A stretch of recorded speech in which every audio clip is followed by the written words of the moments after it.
ceux qui nous dirigent actuellement sont trop organisés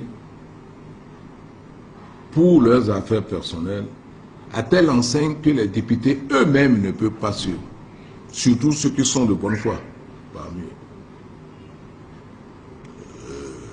Si vous prenez même la loi sur les agences de renseignement et le fait de dire qu'il faut lever le pied sur les poursuites, etc.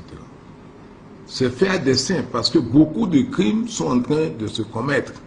Et l'on veut faire un État policier pour pouvoir surveiller et écouter ceux qui parlent de ça afin d'engager les harcèlements et les poursuites comme ça se fait au Rwanda. C'est tout. Parce qu'en réalité, si rien n'a changé dans le pays, on n'a jamais eu besoin de cette loi. Et si vous suivez la manière dont le pillage s'organise, parce que beaucoup ne réfléchissent pas ou ne comprennent pas comment on organise le pillage et le siphonnage des ressources nationales en créant des impôts pour les financer. Prenez par exemple la loi, la récente, sur le recrutement de ce qu'il est convenu d'appeler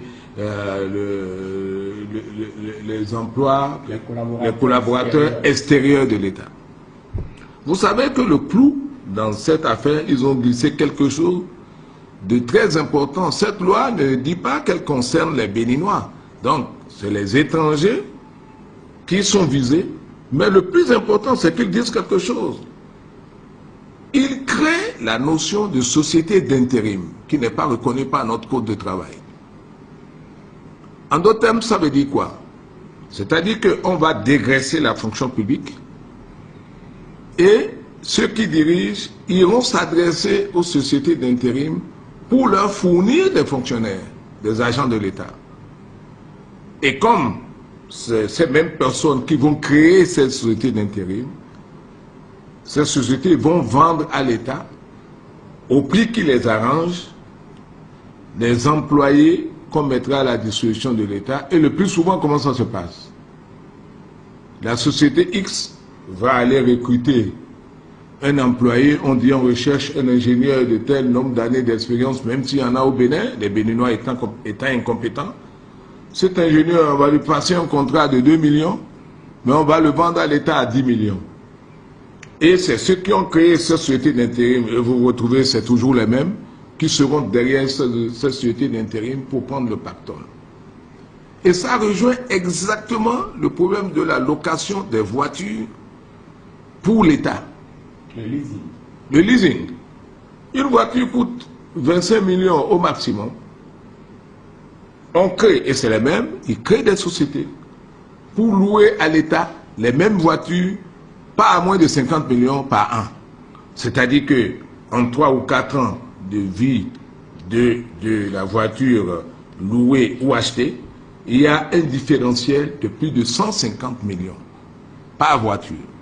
Nous achetons une voiture à 25 millions, l'État louera ces voitures pas à moins de 50 millions par an, et si l'État doit payer 50 millions en 4 ans, ça fait 200 millions, au lieu d'acheter purement et simplement une voiture à 25 millions. On dit à cause des frais d'entretien. Ce n'est pas celui qui loue la voiture qui mettra de l'huile, ce n'est pas lui qui mettra de l'essence. Alors, qu'est-ce qui peut justifier qu'on fasse payer de telles charges à l'État s'il n'y a pas derrière l'idée de siphonner par tous les moyens les ressources de l'État? Le PBI, n'en parlons pas. C'est le clou, puisque les recettes de l'État ne tombent plus dans les caisses de l'État. C'est la société qui gère le PBI qui reverse à l'État ce qu'elle veut. Ce n'est plus la douane qui encaisse. Et nous avons vu avec la dernière expérience du PBI, l'État n'a rien encaissé en 3 ans. Ceux qui ont fait le PBI sont partis avec les sous. Et on va augmenter les impôts pour que nous financions tout ça. Et le clou, c'est de modifier la Constitution pour que ceux qui auront fait ça ne puissent jamais être punis. Ils ont l'immunité pendant qu'ils le font, ils ont l'immunité après. J'ai dit, nous devons être un peu plus intelligents que ça. Nos députés ne sont pas outillés pour réfléchir. Et il y a des tas de situations dans lesquelles les votes se font comment? Par procuration. Ils vont vous dire après qu'ils ne sont pas là, ils étaient en voyage quand ça a été voté. Mais il faut qu'on prenne conscience de manière publique que l'on se prépare, l'on est en train de nous gruger, l'on est en train de nous appauvrir et de créer les impôts pour s'enrichir. Si les Béninois ne comprennent pas ça, la constitution qu'on est en train de modifier, c'est le clou pour assurer la couverture totale des crimes qu'on est en train de commettre aujourd'hui.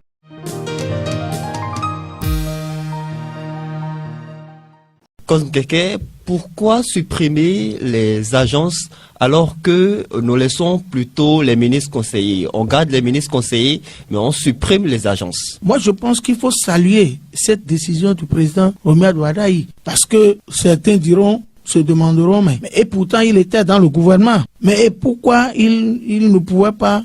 Peut-être qu'il en parlait.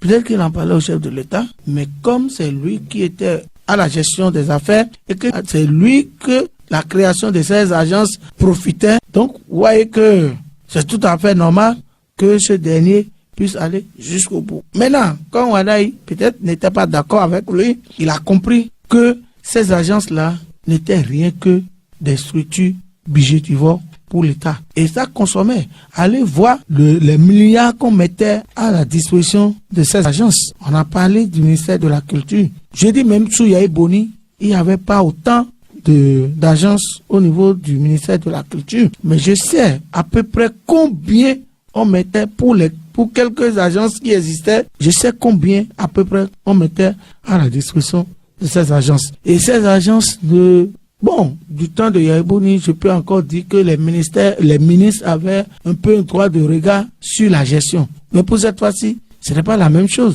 Ça dit que les ministères n'avaient pas la compétence qu'il fallait pour gérer correctement le ministère. C'est exactement l'intention réelle, parce qu'on estimait que non, ces ministres sont là, ils sont super ministres, ils sont en haut, mais il faut mettre... C'est un peu comme ce qu'on a créé dans les communes, avec les SE qui sont là aujourd'hui, et les maires sont là, comme des marionnettes, et c'est les SE qui jettent tout dans les communes. Quand la population qui est loin observe, ils pensent que c'est le maire qui gère. Les maires ne gèrent rien dans les communes. C'est la même chose que les agences qui sont créées. Ces agences-là sont créées pour gérer les fonds des ministères, et les ministres sont là comme des marionnettes.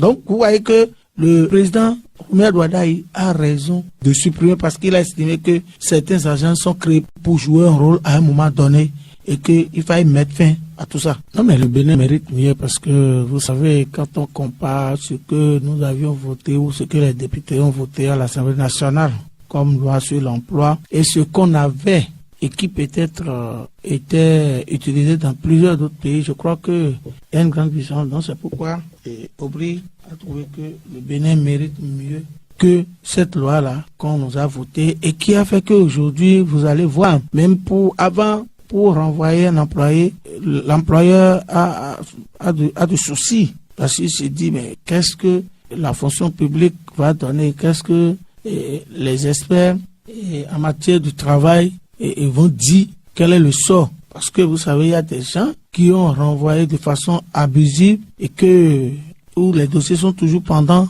devant les tribunaux au Bénin aujourd'hui. Mais ici, avec cette loi, vous n'avez pas à vous faire du souci.